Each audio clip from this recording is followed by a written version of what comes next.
Hello दोस्तों, स्वागत है आपका अपने YouTube channel and Facebook page education वाला आदित्य में। तो आज हम इस वीडियो में चर्चा करेंगे एनसीईआरटी बुक समरी सीरीज के बारे में, जिसमें आज हम देखेंगे क्लास 6 का हिस्ट्री बुक की चैप्टर नंबर 1 के बारे में। तो चैप्टर नंबर 1 है क्लास 6 का प्रारंभिक कथन, क्या, कब, कहाँ और कैसे। तो इसमें हमें, जैसा कि हम लोग जानते हैं, प्रत्येक चैप्टर में किसी बालक या बालिका के रूप में हमें समझाया जाएगा। तो उसी तरह इसमें है रसीदा का सवाल। रसीदा बैठी अखबार पढ़ रही थी। अचानक उसकी निगाह एक सुर्खी पर पड़ी। 100 साल पहले। वह सोचने लगी कि यह कोई कैसे जान सकता है कि इतने वर्ष पहले क्या हुआ था। कैसे पता लगाएं? यह जानने के लिए कि कल क्या हुआ था, तुम रेडियो सुन सकते हो, टेलीविज़न देख सकते हो या फिर अखबार पढ़ सकते हो। साथ ही यह जानने के लिए कि पिछले वर्ष क्या हुआ था, तुम किसी ऐसे व्यक्ति से बात कर सकते हो जिसे उस समय की स्मृति हो, यानी कि उस समय का बात याद हो। लेकिन बहुत पहले क्या हुआ था, यह कैसे जाना जा सकता है? अस्मिता के मन में यह सवाल आता है। सॉरी, रसीदा के मन में यह सवाल आता है। तो अतीत के बारे में हम क्या जान सकते हैं? अतीत के बारे में बहुत कुछ जाना जा सकता है, जैसे लोग क्या खाते थे, कैसे कपड़े पहनते थे, किस तरह के घरों में रहते थे। हम आखेटकों यानी शिकारियों, पशुपालक, कृषकों, शासकों यानी राजाओं, व्यापारियों, पुरोहितों, शिल्पकारों, कलाकारों, संगीतकारों या फिर वैज्ञानिक के जीवन के बारे में जानकारियाँ हासिल कर सकते हैं।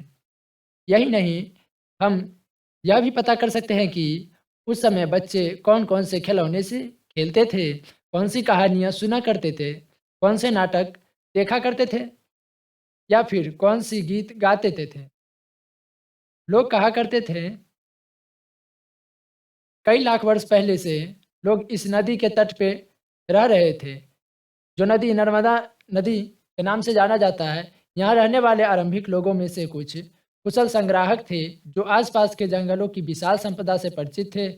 अपने भोजन के लिए वे जड़ों, फलों तथा जंगलों के अन्य उत्पादों का यहीं से संग्रह किया करते थे। वे जानवरों का आखेट, दोस्तों आखेट मतलब होता है शिकार, शिकार भी करते थे। अब तुम उत्तर पश्चिम की सुलेमान और किरथर पहाड़ियों का पता लगाओ। जैसा कि हमें निर्देश में कहा गया था कि कुछ स्थान बताए जाएंगे जिनको हमें मानचित्र में ढूंढना होगा। तो ये है दोस्तों मानचित्र, इसमें ढूंढना होगा। यहाँ क्या कहता है, तुम उत्तर पश्चिम की सुलेमान और किरथर पहाड़ियों का पता लगाओ। दोस्तों सुलेमान और किरथर पहाड़ी, देखिए यहाँ पे जहाँ पे एरो है, तो यहाँ पे है सुलेमान और किरथर पहाड़ियाँ। इसी क्षेत्र में कुछ ऐसे स्थान हैं जहाँ लगभग 8000 वर्ष पूर्व पुरुष स्त्री ने सबसे पहले गेहूं तथा जौ की फसलों का उपजाना शुरू किया था। उन्होंने भेड़ बकरी और गाय बैल जैसे पशुओं को पालतू बनाना शुरू किया। ये लोग गांव में रहते थे। उत्तर पूर्व में गारो तथा मध्य भारत के विंध्य पहाड़ियों का पता लगाओ। फिर यहाँ पे कुछ टास्क दिया जा रहा है जिसका हमें पता लगाना है। उत्तर पूर्व में गारो तथा मध्य भारत में विंध्य पहाड़ियाँ। इसमें देखते हैं,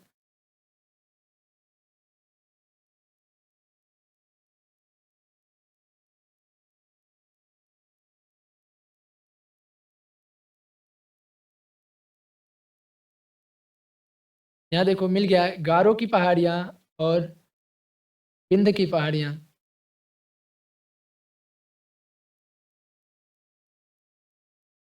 ये रहा विंध्य की पहाड़ियाँ। तो जो टास्क मिलेगा दोस्तों, वो खुद आप इस मानचित्र में खोज सकते हैं। ये कुछ अन्य ऐसे क्षेत्र हैं जहाँ कृषि का विकास हुआ, जहाँ सबसे पहले चावल उपजाया गया। वे स्थान विंध्य में उत्तर में स्थित हैं। मानचित्र पर सिंधु तथा इसकी सहायक नदियों का पता लगाने का प्रयास करो। सहायक नदियाँ उन्हें कहते हैं जो एक बड़ी नदी में मिल जाती हैं। लगभग 4300 वर्ष पूर्व इन्हीं नदियों में किनारे कुछ आरंभिक नगर फले फूले। गंगा व इसकी सहायक नदियों के किनारे तथा समुद्र तटवर्ती इलाकों में नगरों का विकास लगभग 2500 वर्ष पूर्व हुआ। गंगा तथा इसकी सहायक नदी सोन का पता लगाओ। गंगा के दक्षिण में इन नदियों के आसपास का क्षेत्र प्राचीन काल में मगध और वर्तमान में जो अभी का समय में बिहार के नाम से जाना जाता है। इसके शासक बहुत शक्तिशाली थे और उन्हें एक विशाल राज्य स्थापित किया था। देश के अन्य हिस्सों में भी ऐसे राज्यों की स्थापना की गई थी। लोगों ने सदैव उपमहाद्वीप के हिस्से से दूसरे हिस्से तक यात्रा की। कहीं-कहीं हिमालय जैसे ऊंचे पर्वत, पहाड़ियों, रेगिस्तान, नदियों तथा समुद्र के कारण यात्रा जोखिम भरी होती थी। फिर भी ये यात्रा उनके लिए असंभव नहीं थी। अतः कभी लोग काम की तलाश में तो कभी प्राकृतिक आपदाओं के कारण एक स्थान से दूसरे स्थान जाया करते थे। कभी-कभी सेनाएँ दूसरे क्षेत्रों पर विजय हासिल करने के लिए जाती थी। जो राजा की सेना होते थे, राजा के साथ दूसरे क्षेत्रों में युद्ध लड़के विजय हासिल करने के लिए जाती थी। इसके अतिरिक्त व्यापारी कभी काफ़िले तो कभी जहाज़ों में अपने साथ मूल्यवान वस्तुएँ लेकर एक स्थान से दूसरे स्थान तक जाते रहते थे। धार्मिक गुरु लोगों को शिक्षा और सलाह देते हुए एक गांव से दूसरे गांव तथा एक कस्बे से दूसरे कस्बे जाया करते थे। कुछ लोग नए और रोचक स्थानों को खोजने की चाह में उत्सुकतावश भी यात्रा किया करते थे। इन सभी यात्राओं में से लोगों को एक दूसरे के विचारों को जानने का अवसर मिला। आज लोग यात्राएं क्यों करते हैं? एक बार फिर मानचित्र एक को देखें, पहाड़ियाँ, पर्वत और समुद्र इस उपमहाद्वीप की प्राकृतिक सीमा का निर्माण करते हैं। हालांकि लोगों के लिए इन सीमाओं को पार करना आसान नहीं था। जिन्होंने ऐसा चाहा वे ऐसा कर सके। वे पर्वतों की ऊंचाई छू सके तथा गहरे समुद्रों को पार कर सके। उपमहाद्वीप के बाहर से कुछ लोग यहाँ आए और यहीं बस गए। लोगों के इस आवागमन ने हमारी सांस्कृतिक परंपराओं को समृद्ध किया। कई सौ वर्षों से लोग पत्थर को तराशने, संगीत रचने और यहाँ तक कि भोजन बनाने के नई तरीके के बारे में एक दूसरे के विचार को अपनाते रहे हैं। देश के नाम अपने देश के लिए प्रायः इंडिया तथा भारत जैसे नामों का उपयोग करते हैं। इंडिया शब्द इंडस से निकला है, जिसे संस्कृत में सिंधु कहा जाता है। अपने एटलस में ईरान और यूनान का पता लगाओ। लगभग 2500 वर्ष पूर्व उत्तर पश्चिम की ओर से आने वाले ईरानियों और यूनानियों ने सिंधु को हिदोस अथवा इंदोस और इस नदी के पूर्व में स्थित भूमि प्रदेश को इंडिया कहा। भारत नाम का प्रयोग उत्तर पश्चिम में रहने वाले के लिए एक समूह के लिए किया जाता था। इस समूह का उल्लेख संस्कृत की आरंभिक लगभग 3500 वर्ष पुरानी कृति ऋग्वेद से मिलती है। बाद में इसका प्रयोग देश के लिए होने लगा। अतीत के बारे में कैसे जानें? अतीत की जानकारी हमें कई तरह से प्राप्त कर सकते हैं। इसमें से एक तरीका अतीत में लिखी गई पुस्तक को ढूंढना और पढ़ना है। ये पुस्तकें हाथ से लिखी होने के कारण पांडुलिपि कही जाती है। अंग्रेजी में पांडुलिपि के लिए प्रयुक्त होने वाली मैन्यूस्क्रिप्ट शब्द लैटिन शब्द मेनू, जिसका अर्थ हाथ है, से निकला है। ये पांडुलिपियाँ प्रायः ताम्रपत्र अथवा हिमालय क्षेत्र में उगने वाले भुर्ज नामक पेड़ की छाल से विशेष तरीके से तैयार भोजपत्र पर लिखी जाती थी। पांडुलिपि से बनी पांडुलिपि का एक पृष्ठ। यह पांडुलिपि लगभग 1000 वर्ष पहले लिखी गई थी। किताब बनाने के लिए तार के पत्तों को काटकर उनके अलग-अलग हिस्से को एक साथ बांध दिया जाता था। भुर्ज पेड़ की छाल से बनी ऐसे ही एक पांडुलिपि को तुम कहाँ देख सकते हो? देखिए दोस्तों, यही है पांडुलिपि जो तार के पत्ते से बनाया जाता था। अब का जो तार का पत्ता होता है, अधिकतर लोग जानते ही होंगे, उस तार के पत्ते से बनाया जाता था और उस पे लिखा जाता था ताकि अतीत को संग्रह करके रखा जा सके। ये सब स्रोत कैसे मिलती है, ये सब हम आगे चैप्टर में जानेंगे। इतने वर्षों में इनमें से कई पांडुलिपियों को कीड़ों ने खा लिया तथा कुछ नष्ट कर दी गई। फिर भी ऐसी कई पांडुलिपियाँ आज भी उपलब्ध है। प्रायः ये पांडुलिपियाँ मंदिरों और विहारों में प्राप्त होती है। इन पुस्तकों में धार्मिक मान्यताओं व व्यवहारों, राजाओं के जीवन, औषधियों तथा विज्ञान आदि सभी प्रकार के विषय की चर्चा मिलती है। इनके अतिरिक्त हमारे यहाँ महाकाव्य, कविताएँ तथा नाटक भी हैं। इनमें से कई संस्कृत में लिखी हुई मिलती है, जबकि अन्य प्राकृत और तमिल में है। प्राकृतिक भाषा का प्रयोग आम लोग करते थे। हम अभिलेखों को भी अध्ययन कर सकते हैं। ऐसे लेख पत्थर अथवा धातु जैसे अपेक्षाकृत कठोर सतहों पर उत्कीर्ण किए जाते थे। कभी-कभी शासक अथवा अन्य लोग अपने आदेश को इस तरह उत्कीर्ण यानी पत्थरों को खुरदबा कर लिखवाते थे, ताकि उन्हें देख सके, पढ़ सके तथा उनका पालन कर सके। कुछ अन्य प्रकार के अभिलेख जो मिलते हैं, जिसमें राजाओं तथा रानियों सहित अन्य स्त्री-पुरुष ने भी अपने कार्य के विवरण उत्कीर्ण करवाए हैं। उदाहरण के लिए प्रायः शासक शासक लड़ाइयाँ में अर्जित विजयों का लेखा-जोखा रखा करते थे। ये जो आप देख रहे हैं दोस्तों, अभिलेख, ये लगभग 2250 वर्ष पुराना है। अभिलेख वर्तमान अफ़गानिस्तान के कांधार से प्राप्त हुआ है। यह अभिलेख अशोक नामक शासक के आदेश पर उत्कीर्ण करवाया गया था। इस शासक के विषय में हम लोग अध्याय 7 में पढ़ेंगे। जब हम कुछ लिखते हैं, तब हम किसी लिपि का उपयोग करते हैं। लिपियाँ अक्षरों अथवा संकेतों से बनी होती है। जब हम कुछ बोलते हैं अथवा पढ़ते हैं, तब हम एक भाषा का प्रयोग करते हैं। यह अभिलेख इस क्षेत्र में प्रयुक्त होने वाली यूनानी तथा अरामीक नामक 2 विभिन्न लिपियों तथा भाषाओं में है। क्या तुम बता सकती हो कि कठोर सतह पर लेख लिखवाने के क्या लाभ थे? ऐसा करवाने में क्या कठिनाइयाँ होती थी? इसके अतिरिक्त अन्य कई वस्तुएँ अतीत में बनी और प्रयोग में लाई जाती थी। ऐसे वस्तुओं का अध्ययन करने वाले व्यक्ति पुरातत्वविद कहलाते हैं। दोस्तों, जो पुरानी चीज़ों का अध्ययन करते हैं, उन्हें ऐसे व्यक्तियों को पुरातत्वविद कहते हैं।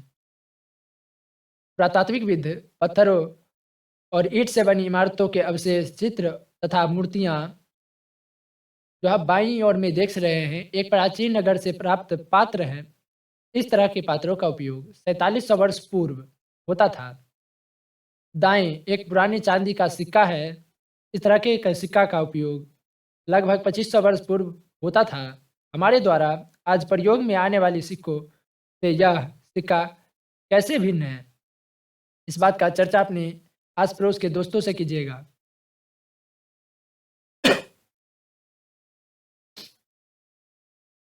मूर्तियों का अध्ययन करते हैं, वे औजार, हथियार, बर्तन, आभूषण तथा सिक्कों की प्राप्ति के लिए छानबीन तथा खुदाई भी करते हैं।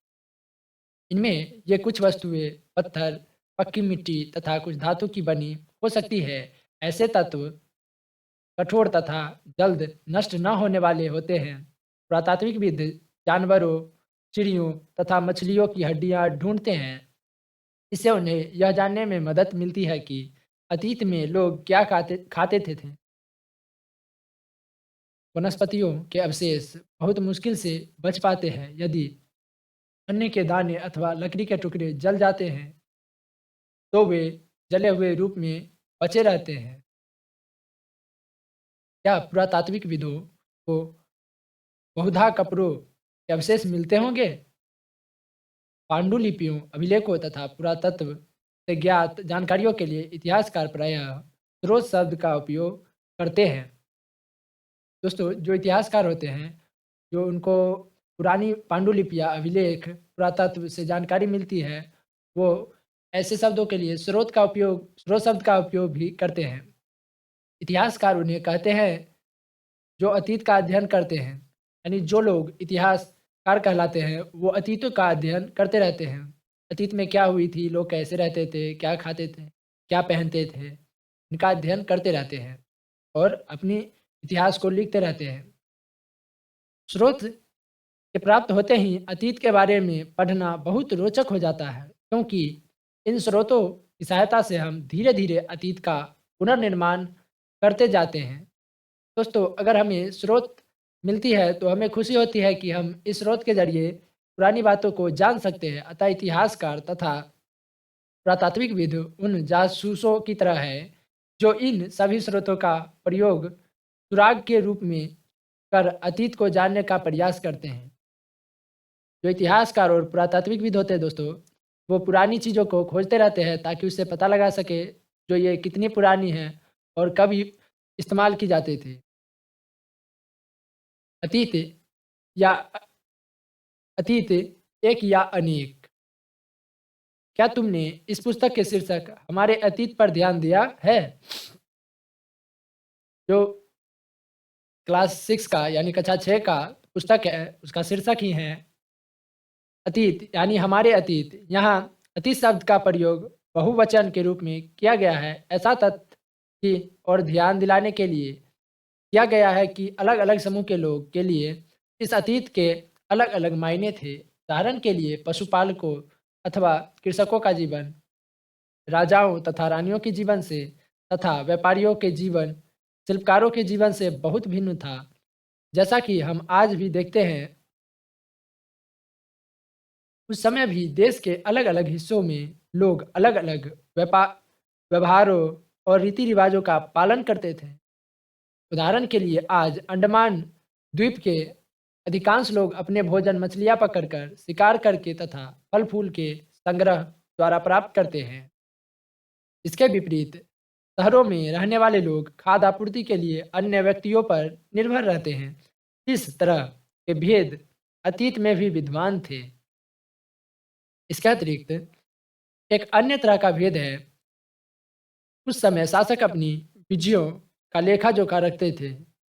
यही कारण है कि हम उन शासकों तथा उनके द्वारा लड़ी गई लड़ाइयों, दोस्तों विजय का मतलब होता है जीत, तो उनके द्वारा लड़ी गई लड़ाइयों के बारे में काफ़ी कुछ जानते हैं। उस समय के जो राजा होते थे, वो जो लड़ाइयाँ करते थे और जीतते थे, उसका लेखा-जोखा करते थे और उन्हीं अतीत के सुरागों के ज़रिए हमें पता चलता है कि वो उस समय कैसे शासन करते थे। जबकि शिकारी, मछुआरे, संग्राहक, कृषक अथवा पशुपालक जैसे आम आदमी प्रायः अपने कार्यों का लेखा-जोखा नहीं रखते थे। पुरातत्व की सहायता से हमें अपने जीवन को जानने में मदद मिलती है, हालाँकि अभी भी इनके बारे में बहुत कुछ जानना शेष है। तिथियों का मतलब, ये टॉपिक है तिथियों का मतलब। अगर कोई तुमसे तिथि के विषय में पूछे तो तुम शायद उस दिन की तारीख, माह, वर्ष जैसे कि 2000 या इसी तरह का कोई और वर्ष बताओगी। वर्ष की यह गणना ईसाई धर्म के प्रवर्तक ईसा मसीह के जन्म की तिथि से की जाती है। अतः 2000 वर्ष कहने का तात्पर्य ईसा मसीह के जन्म के 2000 वर्ष बाद से है। ईसा मसीह के जन्म के पूर्व की सभी तिथियां ईसा पूर्व कहलाती थी, यानी जन्म से पहले यानी पूर्व, यानी ईसा ईसा पूर्व, ईसा मसीह के जन्म के पहले की तिथि के रूप में जाना जाता है। इस पुस्तक में हम 2000 को अपना आरंभिक बिंदु मानते हैं। वे वर्तमान से पूर्व की तिथियों का उल्लेख करेंगे। तिथि बनाने वाले लोगों ने 2000 शब्द को बीच में रखकर, जो ईसा मसीह के जन्म का वर्ष है और ईसा मसीह के जन्म के वर्ष के पहले के साल को ईसा पूर्व कहा है और उसके जन्म के बाद के साल को ईसवी कहा है या वर्ष कहा है। तो इतिहास और तिथियां अंग्रेजी में बीसी यानी हिंदी में ईसा पूर्व का तात्पर्य बिफोर क्राइस्ट यानी ईसा पूर्व होता है। कभी-कभी तुम तिथियों के पहले एडी यानी हिंदी में ईसवी लिखा पाती हो। यह एनो रोमिनी नामक 2 लैटिन शब्दों से बनी है तथा इसका तात्पर्य ईसा मसीह के जन्म के वर्ष से है। कभी-कभी ईडी की जगह सीई तथा बीसी की जगह बीसीई का प्रयोग होता है। सीई अक्षरों का उपयोग कॉमन एरा तथा बीसीई का बिफोर कॉमन एरा के लिए होता है। हम इन शब्दों का उपयोग इसलिए करते हैं क्योंकि विश्व के अधिकांश देशों में अब इस कैलेंडर का प्रयोग सामान्य हो गया है। भारत में तिथियों के इस रूप को प्रयोग लगभग 200 वर्ष पूर्व आरंभ हुआ था। कभी-कभी अंग्रेजी के बीपी अक्षरों का प्रयोग होता है जिसका तात्पर्य बिफोर प्रेजेंट यानी वर्तमान से पहले है।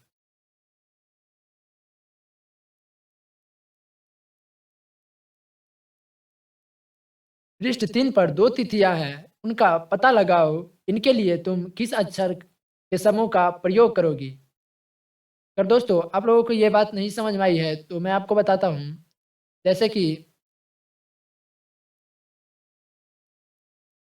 2000 हो गया ईसा मसीह के जन्म के समय का मूल बिंदु, और उनके जन्म से पहले जो वर्ष बीते होंगे उनको ईसा पूर्व कहा जाता है। जैसे कि 2000 ईसा पूर्व यानी ईसा मसीह के जन्म से 2000 वर्ष पहले, 3000 ईसा पूर्व यानी 5000 ईसा पूर्व, कुछ भी अगर कहे तो ईसा मसीह जिनका जन्म 2000 में हुआ था उनके जन्म से पूर्व की बात कही जा रही है। और ईसवी जो ईसा मसीह के जन्म के बाद की बातें होती है, जैसे 2000 ईस्वी यानी ईसा मसीह के जन्म के 2000 साल बाद की बातें हो रही है। तो इस बात पे आपको कंफ्यूज नहीं होना है। कहीं-कहीं आपको लिखा रहेगा 2000 ईसा पूर्व से 1500 ईसा पूर्व, यानी बड़ा से छोटा की ओर, तो यहाँ पे लोग कंफ्यूज होते हैं। तो ऐसा नहीं होना है, ईसा पूर्व का मतलब आपको समझना है ईसा मसीह के जन्म से इतने वर्ष पूर्व की ये घटना है। ऐसी ईसा पूर्व की बातें पूरे इतिहास में आपको देखने को मिलेगी। तो इस पे आप लोगों को दिमाग में रखना है कि ईसा पूर्व मतलब ईसा मसीह के जन्म से पहले की बातें, और ईस्वी मतलब ईसा मसीह के जन्म की बाद की बातें। और यहाँ पे देखिए एक सेक्शन है कल्पना करो। तुम्हें पुरातात्विकविद का साक्षात्कार लेना है यानी इंटरव्यू लेना है। तुम उन 5 प्रश्नों की एक सूची तैयार करो जिन्हें तुम पुरातात्विकविद से पूछना चाहते हो। आओ याद करें, निम्नलिखित का सुमेल करें यानी निम्नलिखित को आपस में मिलाना है। और दूसरा क्वेश्चन है पांडुलिपियों तथा अभिलेखों में एक प्रमुख अंतर बताओ। तो दोस्तों क्या आप ये टास्क करके हमें बता सकते हो? आओ चर्चा करें। रसीदा के प्रश्न को फिर से पढ़ो और इसके क्या उत्तर हो सकते हैं उसके बारे में लिखना है। पुरातात्विक द्वारा पाई जाने वाली सभी वस्तुओं की एक सूची बनाओ। इनमें से कौन सी वस्तुएं पत्थर की बनी होती थी? तो ये चौथा क्वेश्चन है। क्वेश्चन बिल्कुल आसान है दोस्तों, अगर आप करना चाहें तो कर सकते हैं। पांचवा क्वेश्चन है साधारण स्त्री तथा पुरुष अपने कार्यों का विवरण क्यों नहीं रखते थे? इसके बारे में तुम क्या सोचते हो? यानी अपनी जो राय है वो लिख देना है। क्वेश्चन नंबर 6 है कम से कम 2 ऐसी बातों का उल्लेख करो जिनसे तुम्हारे अनुसार राजाओं और किसानों के जीवन में विभिन्नता का पता चलता हो। यानी ऐसी 2 बातें लिखना है जिससे राजा के जीवन और किसान के जीवन में अलग होने का, विभिन्नता का पता चले। और आओ करके देखें। पृष्ठ 1 पर शिल्पकार शब्द का पता लगाओ। आज प्रचलित कम से कम 5 विभिन्न शिल्पों की सूची बनाओ। क्या ये शिल्पकार क स्त्री, ख पुरुष, ग स्त्री तथा पुरुष दोनों होते हैं? 8वां क्वेश्चन है अतीत के पुस्तकें किन-किन विषयों पर लिखी गई थी? तुम इनमें से कौन-सी पुस्तक को पढ़ना पसंद करोगे? और यहाँ जैसे कि एक सेक्शन बताया गया था हमें कुछ महत्वपूर्ण तिथियाँ, यानी कृषि का आरंभ कब हुआ था? तो कृषि का आरंभ 8000 वर्ष पूर्व हुआ था।